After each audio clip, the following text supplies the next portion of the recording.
Okay. Welcome to the Think Loud Crew podcast. Today we have two special guests with us. We have Shelly Balance Ellis, and we also have Hillary Benham Baker.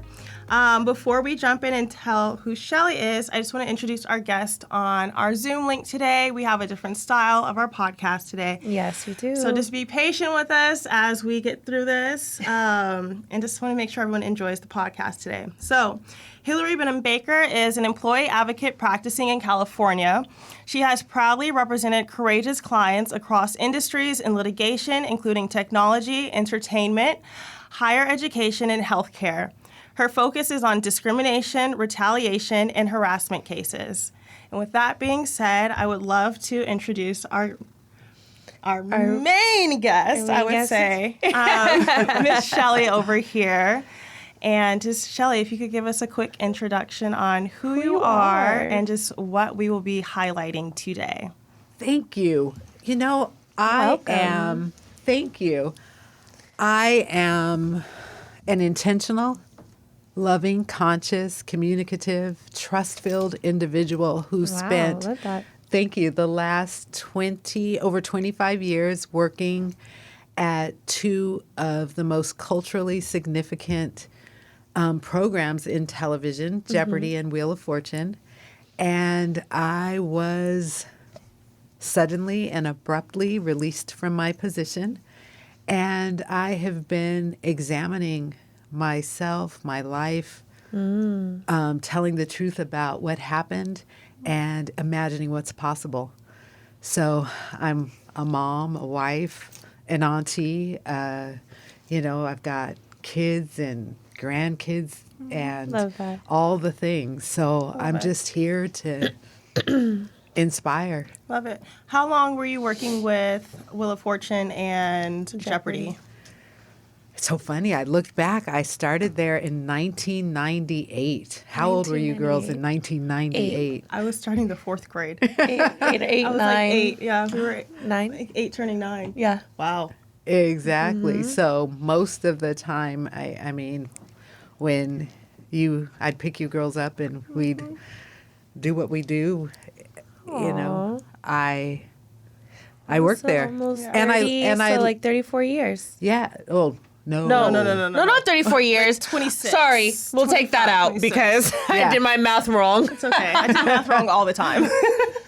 I'm over here like, that's 34 years. So just a little backstory. Shelly, I consider to be my family. Our parents go way back. So for me growing up, I always heard about you working on these networks, but I don't feel like we ever actually talked about it. No. It was just like, oh, we can't go on the shows because Auntie Shelly works for them. Not that I was like, let me go on Jeopardy, but Wheel of Fortune, So it was never like a topic of, like, you never really talked about your job at family settings? Kid. Well, yeah. Yeah. No, I think who I am is not what I do. And at the same time, I gave my love of life to what I did. And I'm proud to say that I did an exceptional job all the years that I was there and supported the shows in thriving. And I always got positive feedback about the work that I and the team of individuals that I led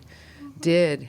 What was your position at Wheel of Fortune and Jeopardy? So my title was Executive Director of Licensing and Clearance. Okay. Oh. And what that job was intended to entail was that, for example, if we came here to tape, we would need a location agreement from the facility to be able to record in this location. Whoever owns the copyright to that image, we would get permission to do that. And, if we were having someone record Hillary, like Hillary's there right now, those were the kinds of things I did. And what's one of the things that I laughed about as I was thinking about this today is that what was really neat about my job is that when I was really good at stuff, I got to do other people's jobs too when they left. Wow. And so you just kept adding on to your... Right. So in addition to what I did as a licensing and clearance professional, I ended up working so many other gigs within the organization when producers retired or left the company for varying reasons. And so my whole team and I functioned in jobs that associate producers did, jobs that supervising and senior producers did. And so we took on a lot. And I learned so much in the process. Sure. Yeah. Did you start off in that position or did you have to build up to it? Like, what did that look like? So at those shows, I think I started, my title was director, and eventually someone on my team became director, and I became executive director. Okay. So I'm always curious because it's like, how did you build up in the industry? Yeah, it's just seeing how, like, with Cheyenne filming and seeing all the different roles, it's very much a team effort. Yes. And there's so many moments where you do have crossover in your position, that possibility is there. But it's also like, I also come from a family business where the job titles and the roles it's just all are together, very, like, intertwined. Yes, where it's like I've learned every position of my family's business, and I've never really truly like had a title, but I know how to do all these different skill sets and roles. So I'm always curious to know how it is in other industries and just in terms of television production, because it is such an organized system, I would say, or machine. Right. And especially with those shows, because they've been on for decades. I don't even know. Do you know how long they've been on? Yeah, over 40 years. Okay. So I think Wheel maybe is at 42 years, and Jeopardy is 41 maybe. Now that I'm not there, they're older than us. It's all you're like, now that I'm not even thinking. Right. So I don't know when I started in television, my first job was actually working for the Arsenio Hall show. Okay. And so I learned a lot. I started there as a production assistant and then worked my way up to the research department, eventually did segment producing for non-celebrity guests, and then I've worked on both television and feature films for years. I've been a producer, I've been a media consultant. I've done so many things other places before You got into Wheel of Fortune and Jeopardy. Correct. Was that something that was television something that you always wanted to do, to be a producer and be involved in all of that? How did you get there? So working with Arsenio Hall and being a assistant and all that. Right. So I went to school. My major was media management. Okay. And so it was part of the communications department. So it happened there. And prior to that, my grandparents built a legitimate theater here in Los Angeles that existed for over 50 years. So I was literally raised in a theater. So it was just all in the family and just everything. Yes. Okay. I want to highlight that. So we name them. And I think before we go into what's bringing us here today, I just want to really highlight the legacy that you come from. Thank you.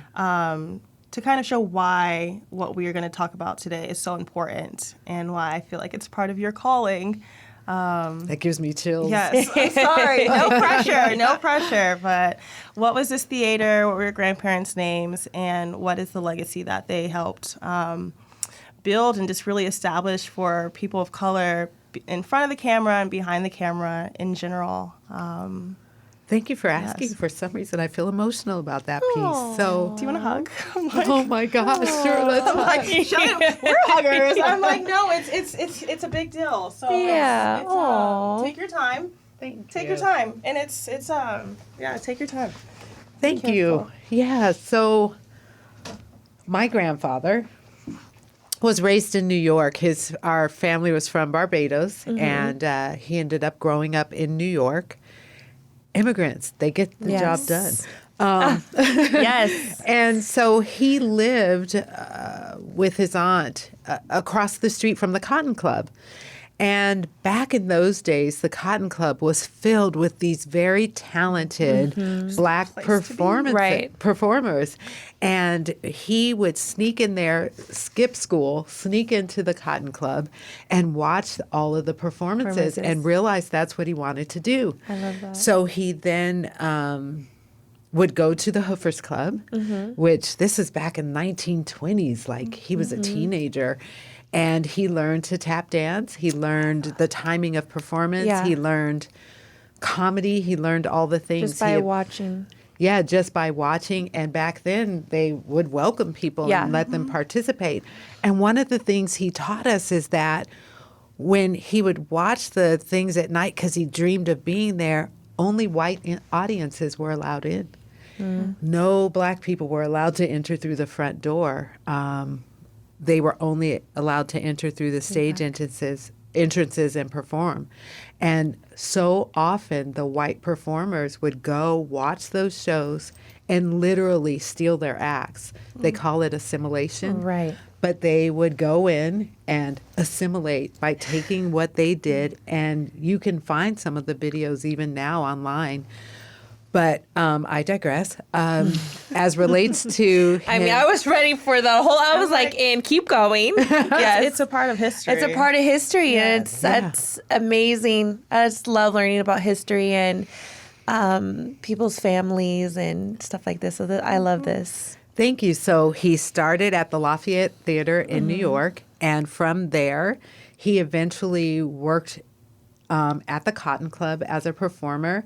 He worked, Louis Armstrong was one of his best friends, so you can go online right now, and one of the videos I like to watch is Louis Armstrong and my grandfather. It's a video called Shine, and in that video, my grandfather became a comedian because, back then, there were only medial roles being offered to people of color, and when I think about this was probably in the 19th, I don't know the years exactly. I just remember all throughout my life him telling me these stories and saying, we have to know our history so that we don't repeat it.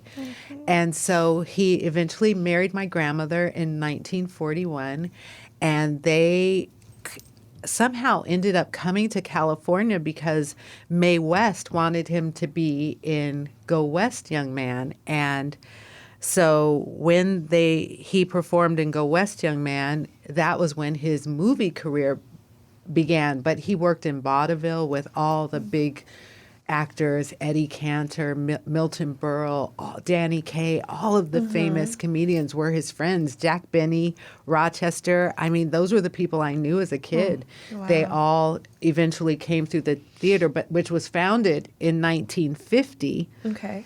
So at that time, he had been hired to work on Amos and Andy. Do you know anything about Amos and Andy? No.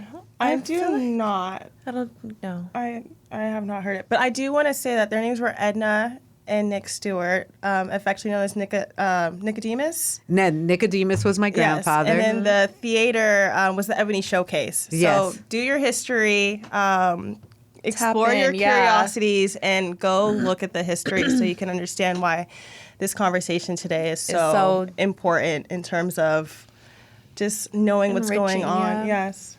Thank you. That's true. They were Nick and Edna Stewart, and my grandfather was known as Nicodemus. And he really is one of the pioneers and was one of the first people in the Screen Actors Guild. And if you look back then, it was Rochester, Hattie McDaniel, Lena Horne, all of those people. He was in all of those famous movies. I love it. I love that. I love the bit of history. Last night I was just reading on him a little bit more, and if you go on his Wikipedia, it has over 40 films listed, and of those over 40 films, 30 of them he was not credited. So I always just think that is such a important key when learning about these things and studying, just to see there's been such a great influence. However, the credit is not always given, and they really opened a lot of doors for people in front of the camera and behind the camera. So it's true. Yes. Yeah, I wrote myself a bunch of notes about that, and back then companies weren't hiring people of color, and that's why they built the theater, because he didn't want to only play those roles. Right. He wanted to provide a place where in front of the camera, behind the camera, people of color could be producers, directors, actors, all of the things, stage managers, none of the things that were being offered to Black people and other people of color, because there weren't just Black people, there were Latin people, Asian people, all of the people who couldn't get jobs in Hollywood came through the theater. I love that. Thank so you. To Open bring the doors us for everyone to current day. Yes. Shelley and another former exec at Wheel of Fortune and Jeopardy, they did file a racial discrimination lawsuit through the, please correct me if I'm wrong, or just jump in when you want to, the National Labor Relations Board against the two shows for just harmful discrimination, in addition to like toxic working conditions. And just want to see, how did these racial claims come to light? Like, what led you to filing this claim? How did you connect with Hillary? Just what happened? Okay, I would love it if Hillary, maybe this might be a good time for you to let us know what did actually get filed, just so that... Yeah, let me chime in on that. So you almost had it right. It's a little bit complicated. So we have not filed a lawsuit yet. Okay. But we have filed a charge with the NLRB, so the National Labor Relations Board, as well as we've initiated charges with the California Civil Rights Department. Wow, Which is the California State Department that enforces our civil rights laws here in California. So the NLRB is federal, the California Civil Rights Department is California. So the process has started, but we are not yet in court. Okay. I didn't even think that like one be federal, and one specifically to California. Can you explain why you it is filed that way? Or Absolutely, yeah. So there are federal and state counterparts sometimes, and it's really just a legal strategy call as to whether you file with one agency or the other. The federal counterpart of the California Civil Rights Department is the EEOC, the Equal Employment Opportunity Commission, so probably people have heard of them. And before you file a lawsuit, you actually have to, for a discrimination lawsuit, you have to do what's called exhausting administrative remedies with a government agency. Okay. Most of the time. And anyone who's listening, consult with an attorney. Of course, if you think you have a claim of this nature, because it can be complicated. But generally speaking, you have to tag that base of going to the state or federal agency before you can actually go to court.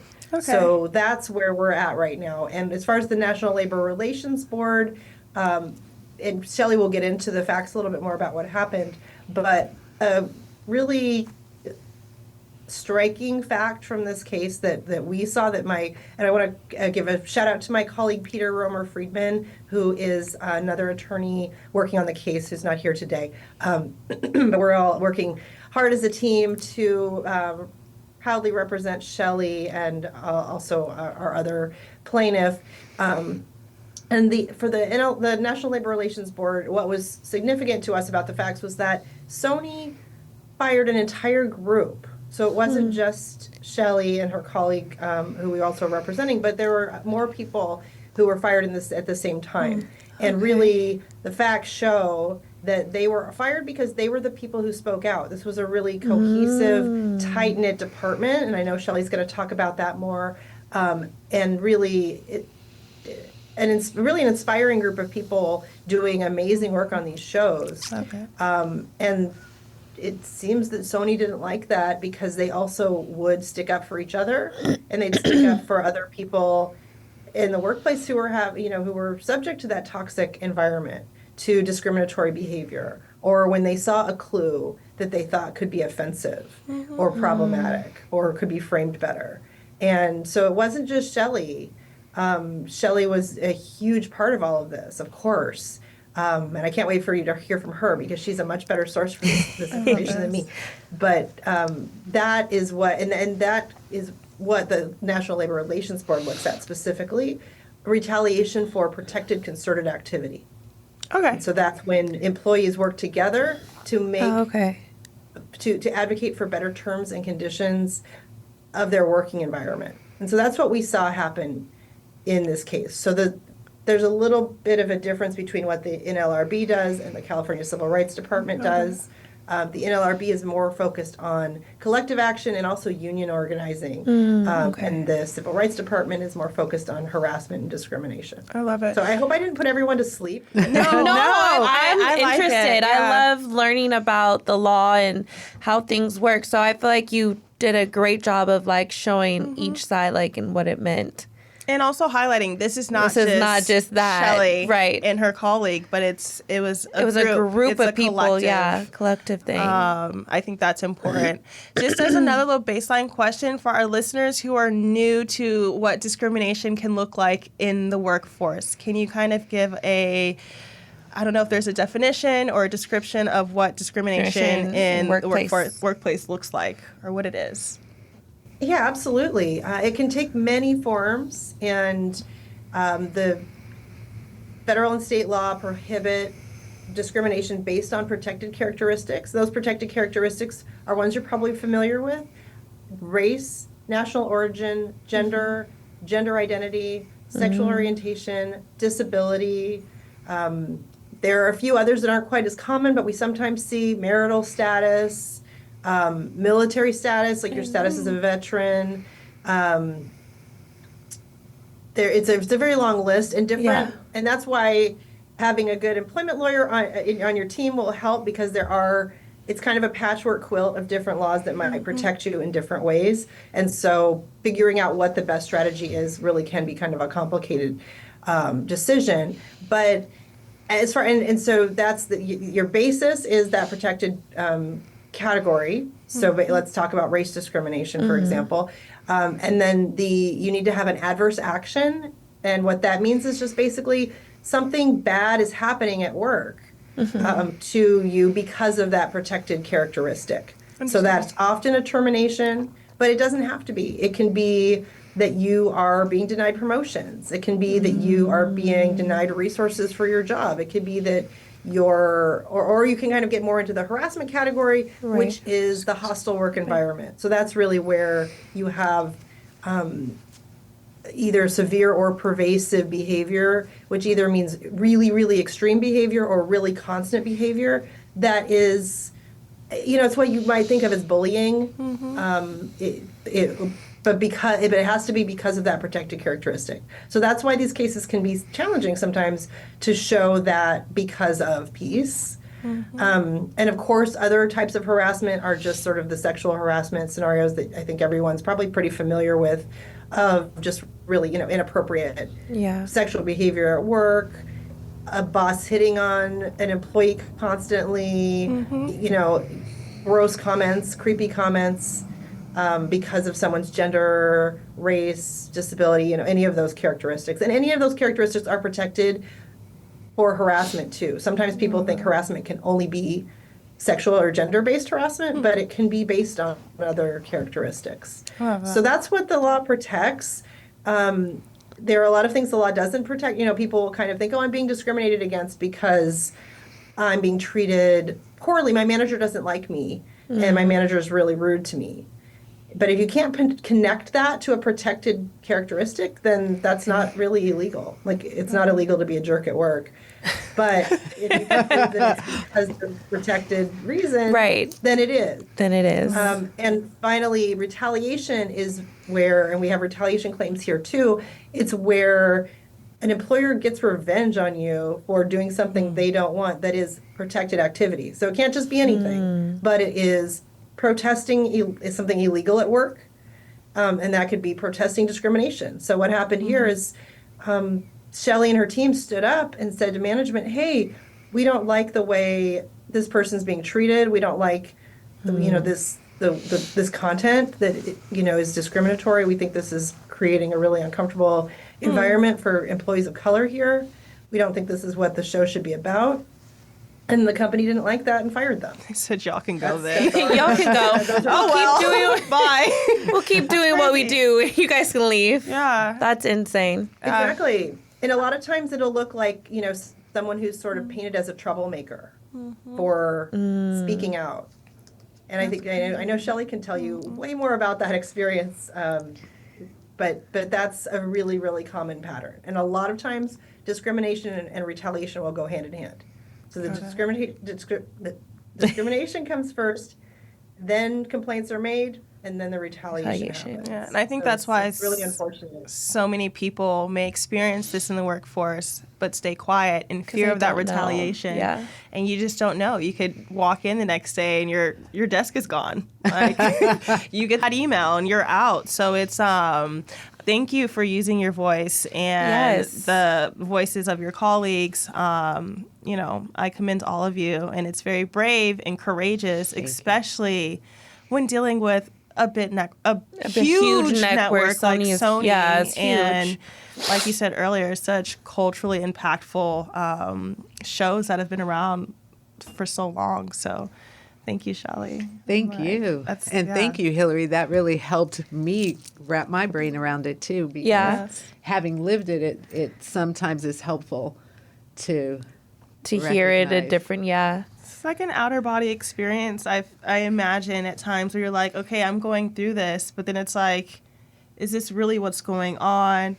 Am I really standing up for this? Like, I can't even imagine the position that you have been in and are still in. So thank you for clarifying that we are currently not in a lawsuit, but we are building up towards it. So that, yes, this episode is to shed more light, and hopefully by the end, if there's any ways that we can help advocate and, bring awareness, or if we need to sign a petition, something we can help support you in that way and just, increase your audience and enhance your voice. Thank you. This is important. Thank you. Yes. So in terms of your personal experience, how did you realize, or what was that turning point when you were like, hey, we're experiencing... We're grouping up and we're going to talk, use our voices and talk in our workspace. It happened gradually. I think you all know, being born in Black and brown bodies, that we often have unique experiences, period, in life. Yeah. And my dad, who was vice president of labor relations for Warner Brothers for many, many, many years. There's so over much 30 years. Here. Wow, I didn't know that. Right? That's so cool. Okay. So my dad used to remind me that when things would happen that felt uncomfortable, that seemed unfair, to just make a memo to the file. That was something he taught me to do over time. So I have memos to the file dating back all the way to the late 90s. Wow. Of just things that happened. And what he always told me to write is, write down what happened, not an opinion, just what happened. Who, what, when, where, why. And after you write what happened, imagine what's possible and how it left you feeling. And so I think that's the greatest advice I've heard in a while. Just, yes. Okay, keep going. Right. And so it was something I did over the years, and it helped me because, interestingly, that I didn't mention about my job, is one of my jobs was to help the show avoid legal claims. So my job was to protect them from legal claims. So imagine the cognitive dissonance happening within me. So you're seeing things that you're like, but that's not right. Right. But what I did in the background and what people don't realize happens behind the scenes is there's a whole group of people trying to make sure things go well. Right. So one of the big ones that was really discomforting for my team, for example, was that starting in the early 2000s, we used to have to get permission to record scenes on location at Southern plantations. What? Yes, and so the reason was on Wheel of Fortune, they would have theme weeks called Southern Hospitality Theme Week, or and that's part of Southern Hospitality. So we're filming on a plantation. Okay. Yes. Okay. Sorry, I'm the same. Keep talking. Sorry, I don't mean to interrupt you. Yeah, so going to these plantations, oftentimes my colleagues, I didn't always travel with the show when we would record on location, but there weren't a lot of us either. There weren't a lot of Black people on the show. So there was like a guy on my team, me, another guy, and they would end up having to travel there. And just the weird things that would happen to them, they would call me just to vent and describe what it was like to see the insensitivity, there are stories that I've heard from those plantations where my colleagues were just like, I can't believe we're doing this expletive. Mm-hmm. And so we would try to say, gosh, should we still be showing the plantation footage? It's weird. And I don't know if you saw it, but when it all hit the fan was in 2017. At the time, the incoming president was president. And I thought to myself in one of the production meetings, I'm like, do we have to show the plantations again? I really don't think we should. Right. It just seemed like in poor taste. It was a bad idea. Especially in featuring Southern hospitality. Like there's so much other things you could do. Yeah. So many other things you could do. Exactly. So in this particular one, I had already said it. I thought there was an agreement we weren't going to do it. I get to the place where we're watching the shows, and I honestly can't believe it. Behind Pat and Vanna, like if this was the screen behind them, there were slave reenactors. No, there was not. There were. Have you not seen it? I haven't seen it. Wait, so did the company actually hire people to play reenact slaves on the plantation? Yes. I'm not laughing. It's just that this is a lot to process, and so they had people come in, reenact being slaves on the plantation. So what they said, I'm stressed out. Is there a video? Oh yeah. Oh, this gave me chills. Okay, so she just showed us an article on Slate, and the title is Wheel of Fortune is sorry it included slaves in Southern Charm Week. And this dates back to June 20th, 2017. And there's a picture of a plantation. A plantation and two slaves in the back. That's wild. So they aired that, and that was you thought that it was a no-go. Sorry. Well, prior to taping these episodes, I had been told they weren't going to do it. And one of the things me and my team used to say, at some point, we can't stop them. Someone made a decision after in the meeting they told us they weren't going to do it. They did it anyway. They did it in the closing package, and sometimes I would just say, I did my best. I used my voice. Right. And what was fascinating about this particular instance is there were people who were commenting on the varying articles because it was everywhere. Right. Yeah. And they literally wrote in those responses, were there no people of color that you could have run this by? Right. Yes. And I was thinking. Right, like it was me. I said no. I said no. I said it wasn't okay. Yeah, I said it. And after that, I'm not the final decision maker. All I could do was say, I think it's a bad idea. This is likely to get a legal claim. Were there any prior... My question is, what was the conversation? I know you said that, you're making sure everything's in order. Like, what was the bigger conversation? What were they saying? Like, while you were saying, hey, I don't think this is a great idea, but like, oh, no, this would be a great, I can't imagine them saying, this would be a great way to... We need this to show current. Showcase of what Southern hospitality is. Like, could we do something else? Could we just show the plantation and not show the slaves? Or if there was not even Southern Charm, I think about food. Right, I think of family. Can we I put think of culture, a plate of food on the table and just show food in a home? Like that right there just showed us dating back. Us just going let's go back in time. Right. What are we standing for? Right. Think about it. There are no other places where other cultures have been brutalized and held against their will that anyone would go record scenes and say. No. They call them beauty shots.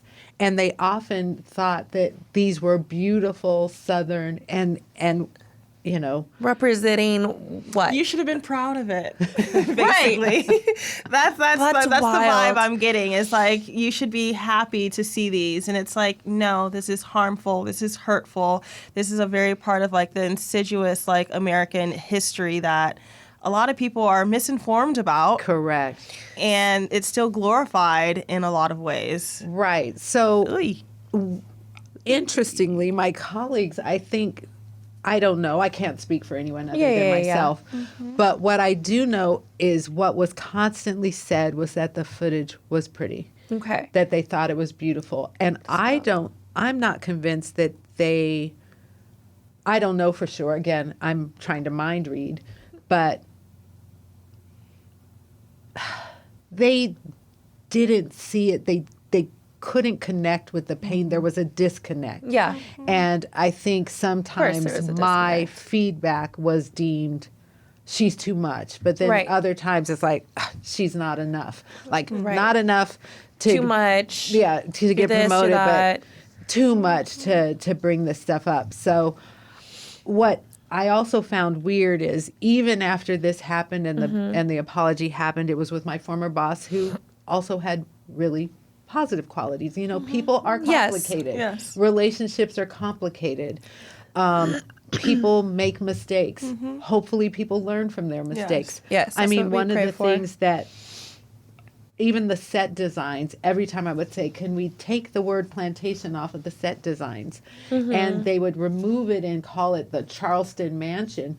But still later on the set design, it would say plantation. And every time I mentioned that it was hurtful, it was as if they're just the lack of connection. They couldn't fathom and understand. It, even though I know they wouldn't have recorded at Auschwitz, let's say, you know. But so at that point, tough. Did you ever have like a group of people you're like, hey, or like would you confide in like one of your coworkers like that, you know, saw your view as well?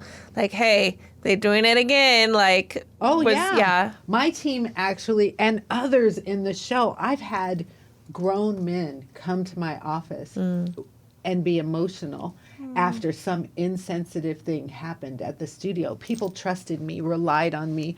I was like the place where people went because they felt there comfortable, weren't any other people of color in an executive position. So I oversaw a team, and because there was no one to go to, it made it really tough to carry that burden. And I was even told by HR it wasn't my responsibility, but people didn't feel safe going to others. Right, they felt safe coming to you. Right. Because you're in a higher position. They're like, hey. Yeah. You've been there for a while. Yeah. Yeah, and people trusted me, and they knew that I would do my best to use my voice to support them and try to make things better. I always tried to make things better, even as I think about Jeopardy and the game material. You know, so often there would be these clues that were just so insensitive, and I would bring it up, and sometimes when I brought it up, it was as if they couldn't see it, they couldn't hear it, and or they didn't want to like. They didn't want to see. They're like, okay, girl, whatever. Yeah. That's insane. That's wild. Do you feel that you had colleagues that were not of color who were understanding or were supportive Absolutely. of... Okay. People are complicated. Yes. Yeah. You know, people are not one thing or the other. Yes. Right. People are doing their best. I one of the things I used to ask, because so many clues, and because we were licensing images, like if we licensed this image, and then they called the category that went along with this, like, African American whatever, and then they would say, and this African American, and I would think to myself, well, the category is called African American. We don't have to repeat it. We can see them. There's a photo. Right. Why are we there? I'm so sorry about that. Okay. There aren't other groups. We never had clues like white Americana. You know, white people were just people, and black people, and or I would bring up, for example, they would do a category about blacks from the 20s and 30s, which my grandfather taught me all about, and I would explain, listen, you're showing pictures of them. They're all writers. Could we just call it writers? Creative writers? And I was actually these are the kind of responses I would receive sometimes. Listen, Shelley, we know you feel really strongly about that. And I even would explain, that back in those days, they weren't called African American. African American didn't happen until the 80s. Did you guys know that? It was because of Jesse Jackson. That was a new term.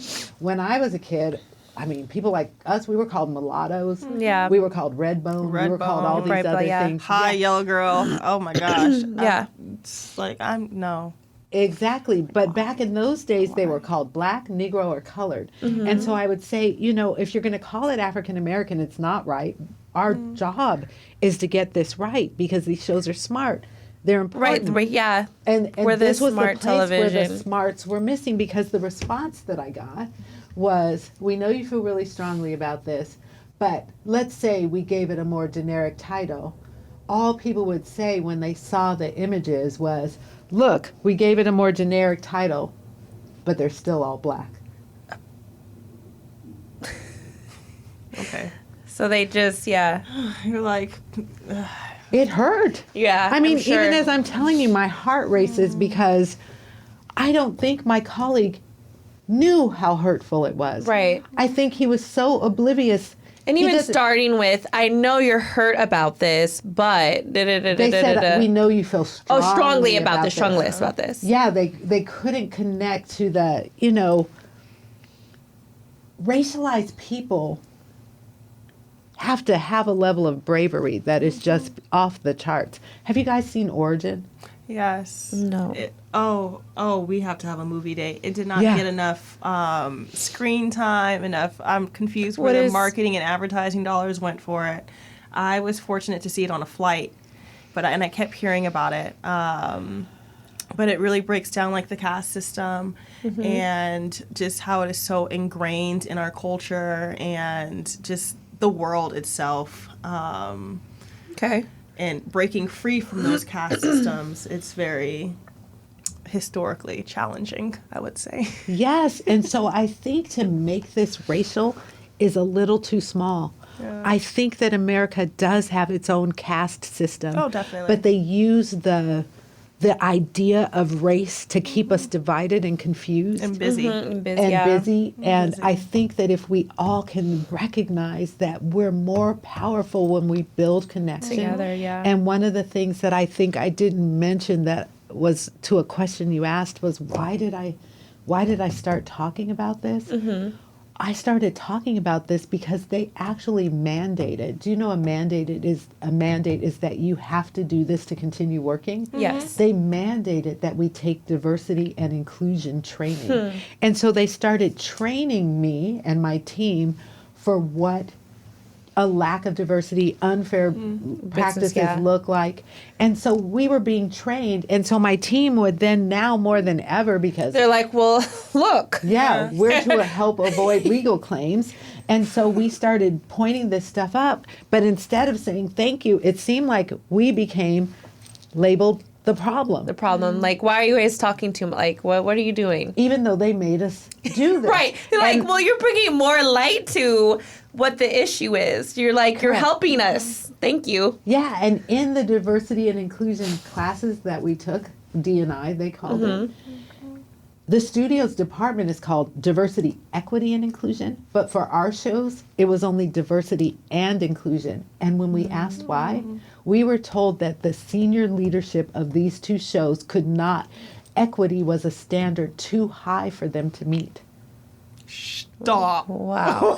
Wait a minute. That's crazy. Yeah, it makes my heart race. And I think the scary thing about that is that, there are certain groups and people who are so focused on destroying DEI work, and it is being eliminated left and right when it is something that's very important. And it's this is more than I thought it was going to be for me personally. Yeah, no, it is a lot. It's that difference of when people I grew up I went to an all-white school, private white institution for 9 years, and it's the difference where I learned it's different being someone saying, oh, I'm not racist versus saying, like, actually being anti-racist and, like, learning, taking these classes and learning how to identify your microaggressions, your macroaggressions, your overt and your covert racism, different stereotypes, and just, what different prejudice are. And learning the language and the action and, like, the systemic things versus, like, actually being mindful and educated and working against it and, like, utilizing your voice, writing down, taking your memos, as your dad said, and sending in the letters and trying to make that actual change. It is a very scary time, I believe, for people of color, and just to see that something that is such a large, recognized company and something that so many people watch. Like, to me, if I met someone who hadn't seen Jeopardy or Wheel of Fortune in their lifetime, not at least one time, in America, I would be kind of like, what's going on? You didn't have a television, or you didn't have access to TV, or there were no grandparents around, or there was just no one, there was no family dinner. It's something that's been so popularized and, common. It's scary to see that these companies can just say that so effortlessly and without repercussion or without some kind of higher board actually holding them accountable and being like, no, you do need to strive for equity and you do need these things here because it affects everyone at the end of the day. And this is a lot to process right now. Right, but they taught us. They literally taught us what it looked like and how it could be better. That's insane. Yeah. This is a deep, I wish we can go even more in depth, because I feel like, especially during, the times now, and I think it's so important for everyone to be aware and just understand what is going on behind closed doors in large corporate workplaces. And it is so amazing for you to come here today, for you to inform us, Hillary, and then for you to share your story with us and just bringing light to people being insensitive, and then also bringing you guys doing class courses and saying that, not you're getting a course, but not really. You're kind of you're giving it, but then taking it away. They're teaching you, but they want you to continue to ignore. Right, ignore the things. Not acknowledge. But it was a mixed message. I don't know. It sounds very mixed. Very performative. Hard to know, right? I could see why you would say that. But closing out, as a part of a legacy of being a Black professional in entertainment, what do you hope to contribute? Will you add to the industry? What do you hope for the future generation? What are you, with speaking out for filing and all the things, what do you hope for the future in production world for our Black workers? Thank you. I actually hold it for all diverse people. For all diverse, including, sorry. But not limited to. Well, what do you hope for our future professionals? I hope that we all recognize that when I learned that they were mandating diversity and inclusion courses, that I was excited. I thought that this was an opportunity to build connection, to really provide brave spaces where different viewpoints could be expressed, where it was safe to be heard, but beyond safety, that people could be so brave that they deal with their discomfort and be willing to make a world that works for everyone. I think we're all in this together. Yes. And so I want you all and my children, my grandchildren, and their children to all have a place where their lives are enhanced, where they're seen. And these shows are important to our culture, and entertainment is important. Sorry, that just hit. I'm like, yes, because I think about that for my son all the time. Correct. And just his future and everybody. Yeah, sorry, continue. Yeah, so let's build connection. I wish we could have made this work. I wish that they really valued inclusivity and respected that not every experience matched the one that they wanted to believe about themselves. And it doesn't mean that they're not good people. Everyone I worked with, I believe, has their good nature and they have their growing edges. Yes. And this was an incredible opportunity and maybe a missed opportunity for growth. But I hope that I can find other work and that I can work again and that I can be in a place where they actually value the commitment to diversity and inclusion, and maybe equitable workspaces could be the ultimate goal.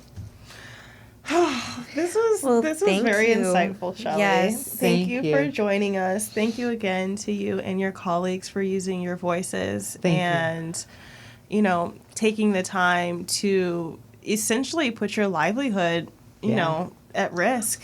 There's a lot of times where I think we look back to the civil rights movement, and it's easier to see how people, took the risk and made those changes. And nowadays it's a little bit more vague, I would say, just because it's not so much in our face, despite it being right in our face. Yeah. So again, thank you to all of you for taking that risk, and I just pray that, things do go in your favor and that they continue to change in a way that, like you said, this is a world for all of us, and we do need to make it work for all of us, because we're not going anywhere. I hope that's true. Oh, yeah. Not going anywhere, hopefully. So it's... this is a lot. I really hope that the policies are able to change in the future, and that this soon-to-be lawsuit are able to be a timestamp in, entertainment history to make that change, so that things are not only, diversity and inclusion, but strive for that equity as well. Yeah. Thank you. And one of the things my dad said that I thought was really important, when I first learned that my job had been terminated, he said, you realize you cannot reorg out of discrimination. And I didn't think about that just because they get rid of us, the discrimination doesn't go away if their policies and procedures and their willingness to communicate and promote and advocate doesn't change for the better. Yeah. Whew. How can we, like our listeners, how can they find either one of you? How can they support? How do we utilize our voices to just, give support, offer support, and just help move things in a more favorable direction for all? Well, for me, I'm on LinkedIn. Okay. Shelley Balance. My dad says Balance. Shelley Balance Ellis. I'm on LinkedIn. I'm also on Instagram, Shellsters with 2 Z's. Love it. And Hillary and Peter can be found. Yeah, you can check out our websites. Excuse me. Or can we? I want to make sure I have Peter's website right. Sorry. Okay. This is crazy. Yeah, and we didn't even touch the hem of the garment. Yeah. Yeah, there's a hyphen in it, so I wanted to make sure. Okay, so I'll start again. So you can check out our website. So my colleague Peter Romer Friedman's website is Peter Romer Friedman Law, and that's PRF-law, LAW.com. And my website is benhambaker.com, and that's spelled BENHAMBAKER.com. Perfect. Thank you. Keep an eye on, I would say just for folks to keep an eye on their own workplaces, because this, I can tell you as an advocate who's done this work for many, many years, this isn't just in the entertainment industry. Yeah. This, there's more interest in a case like this because it happens in entertainment, because these shows are such cornerstones of our entertainment culture. But also this kind of thing happens in workplaces every single day, And so I guess my hope for folks going forward, for your listeners who want to support, is just if they, like Shelley says, if they see something, say something to advocate for yourself.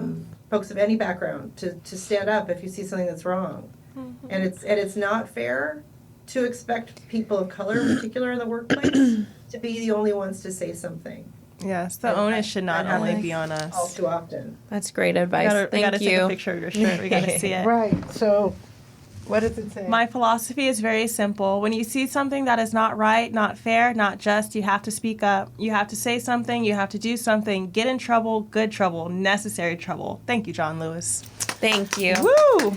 And on that note... right. I know it's a big note, but thank you so much, Shelley, for coming on today, and Hillary. It just so much history, so much informative information, and I'm kind of taken back and just just all the info, just processing. I would honestly love to do a part 2 with you, because I know there's so much more to this that we were able to touch on, and then this way we can also open up questions to the listeners. I would love that. So they can chime in. Yes. Yeah. So when y'all watch this, please check in the comments and let us know what you think about a part 2, asking questions for not only Shelley but Hillary as well, because at the end of the day, we all are here to advocate, help, empower, and just in all workspaces, push the narrative along together. And it does take collective, it takes community, it takes teams. It is not something that you have to face alone, and it's hard, it's challenging, and especially in a time like now. We deserve to give ourselves the best shot to support each other throughout this. So thank you all for tuning into the Think Loud Crew podcast this week. You can find us on all your favorite podcast platforms. Again, you can also find us on YouTube and Instagram. At Think Loud Crew. And TikTok, y'all. Oh, yes. We're on TikTok now, y'all. We are on TikTok. Think Loud Crew. You can find me mostly on Snapchat at RKyleLynn. And you can follow me at Hair by Shanan C. And we will include Shelley and Hillary's info down below. Well, yeah, down below, y'all. Okay, thank you. Have a great day and fight the power. Sure.